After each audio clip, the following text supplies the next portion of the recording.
Hey everyone, welcome to Token Topics. Ripple and XRP are the topics.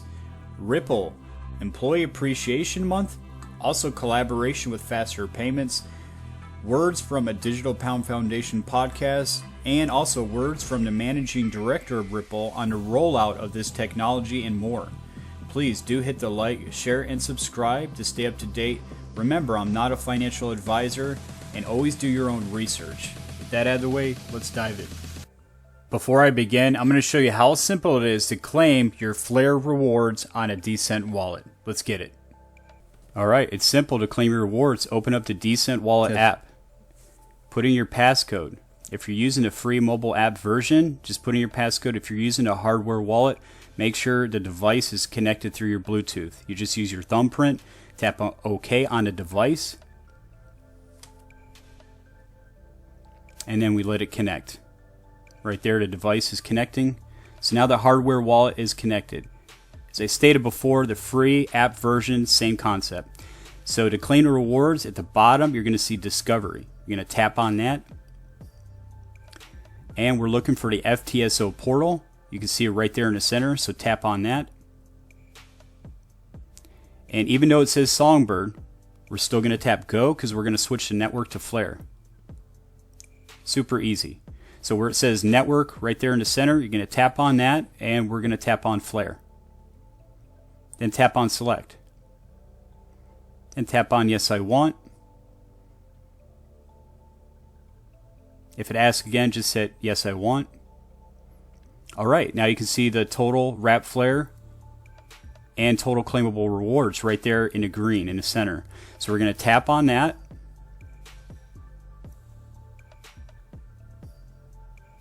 And then tap on confirm. So you can see it's almost 40 FLR.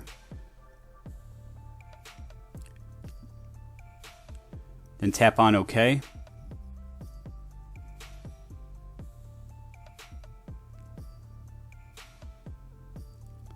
Then proceed on your device. Go ahead and hit OK on the device.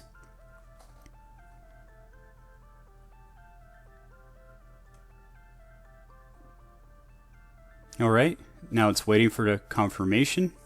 Just let it do its thing. Just sit back, relax. It takes a moment. Your transaction is confirmed. There we have it. Just tap on confirm. And there we have it. You can see up at the top, now we got a little over 40 FLR. Alright, now that we have the rewards, let's go ahead and wrap them so we can compound and gain more rewards. So what you're going to do is tap on in the center towards the top. You're going to see in green FLR to WFLR. Tap on that. And make sure you keep a little bit of FLR for transactions. So I'm going to do 39.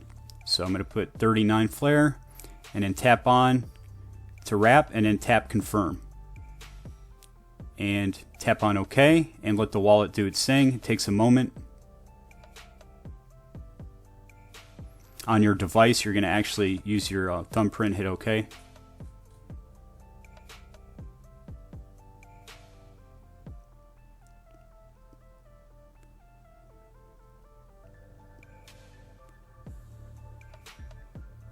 And it does take a moment. Just be patient.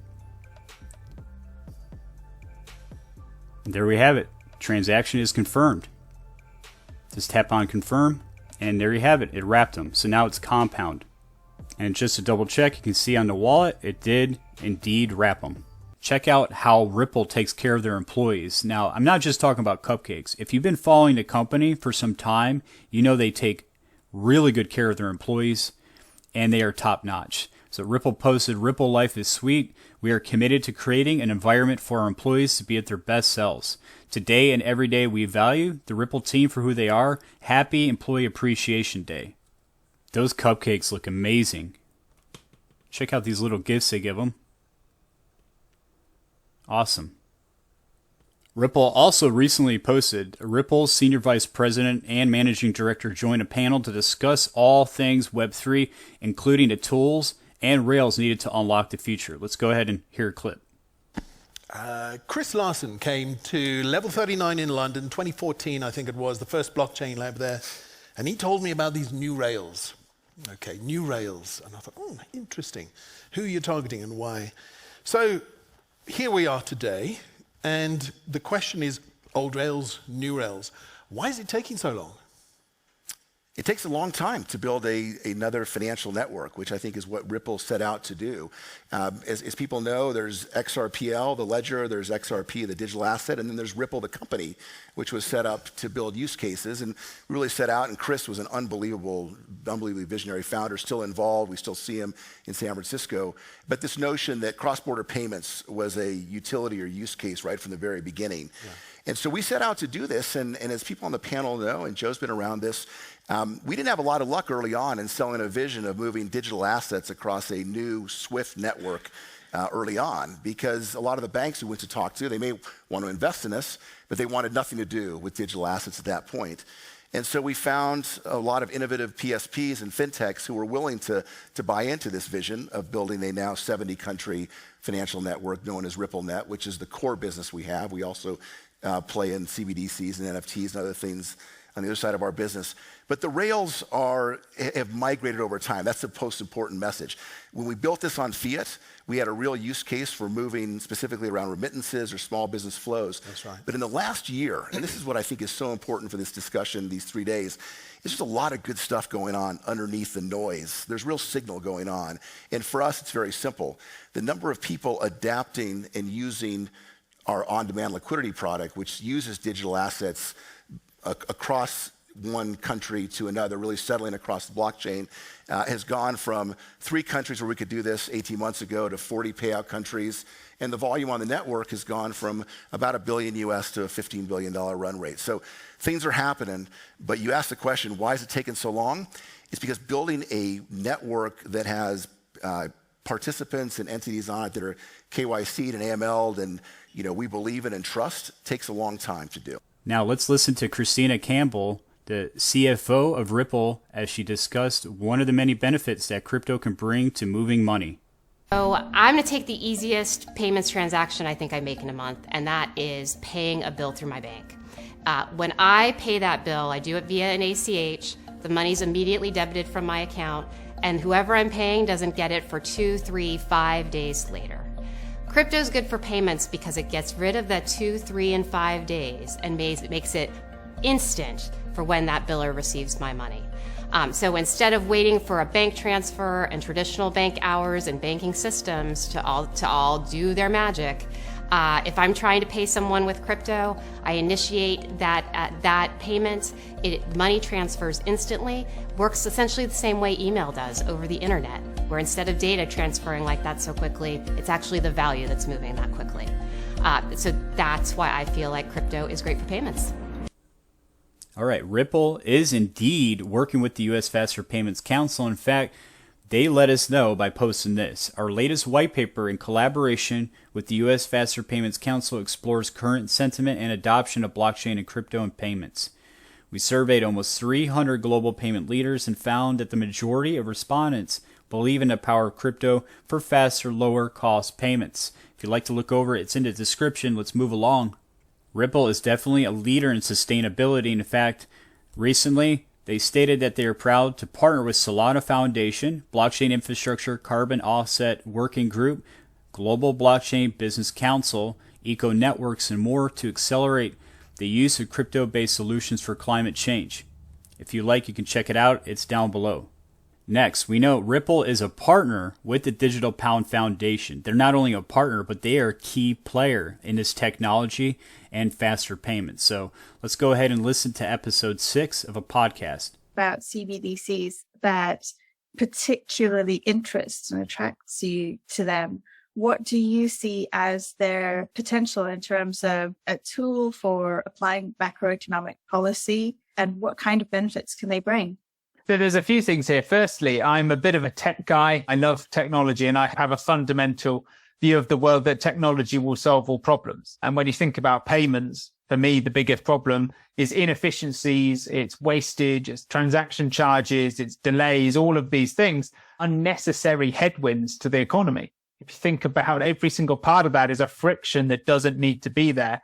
And if we can move towards a world where you have instantaneous, costless transactions, then that's clearly a good thing, not just for every single business or person operating in the economy, for what it can do in terms of helping to grow a digital payment system, helping to get people banked, helping to change the way we think about the financial system. And it almost just becomes almost a utility that's just used and exists and helps the economy to flow and helps it to work much, much better. Ripple CEO Brad Garlinghouse was recently on Bloomberg discussing the Ripple versus SEC lawsuit. This is a pivotal moment for the entire crypto industry. Now, I would like to know your thoughts and opinions. Do you believe that this case, when the judge decides on it, it might have to go to the Supreme Court? Do you think that Ripple is going to continue to fight until a win, or do you think a settlement that it's going to end shortly? Please put your thoughts and opinions down below. Meanwhile, let's go ahead and listen to Brad Garlinghouse. See, bringing the case against Ripple was not really just a case about Ripple or about XRP. It's really about the industry and how the SEC is kind of playing offense and attacking the whole industry. 2.5 years ago when this started, I'm not sure everyone fully digested that, and now that is widely understood. This is going to be pivotal for the whole industry, because if the SEC is able to prevail, I think there's a lot of other cases, and some of them just in the last 4 weeks, I think they brought 5 additional enforcement cases. The macro headline for me is this is not a healthy way to regulate an industry. Your regulation through enforcement, as opposed to where we're seeing in other countries where they're doing the work, right? They're codifying, they're creating a framework that allows an industry to grow while protecting consumers. And I think that's really what the U.S. is lagging. And to some degree why I'm here in Washington is to continue to try to evangelize and educate. Here's how these technologies can really benefit consumers, benefit industry. Is what I'm hearing from you essentially, if the U.S. doesn't get its act together and move more quickly, all of this is going offshore. It's just going elsewhere. Well, it already is. I mean, the sad reality is that the U.S. really is already behind. This is not behind countries that we haven't necessarily heard of. This is behind Australia and behind the UK, Japan, Singapore, Switzerland. There's a lot of countries that have taken the time and thoughtfulness to create that clear rules of the road. By contrast, when I first got involved in the tech industry in the late 90s, some were saying the internet should be banned. They were saying, like, here's how the internet is being used for illicit purposes. But the U.S. government said, no, we're going to create a framework. And that allowed entrepreneurs, that allowed investors to come in and look at the benefits to the United States on a geopolitical basis to have the Amazons and Googles based and headquartered in the United States. We're at, I think, severe risk of having that not happen in this next evolution of technology around blockchain and crypto. It has already started moving outside the United States. And also, the consumers are suffering because of that, because you don't have the same protections that the U.S. regulatory frameworks can provide. What does a good framework look like, in your view? Well, look, I think what you're seeing right now is the Securities and Exchange Commission. If you're a hammer, everything looks like a nail. And not everything here is a nail. And I think any framework has to start with clear protections for consumers, but then to thoughtfully understand that these aren't always going to be securities. Some of them are used as currencies.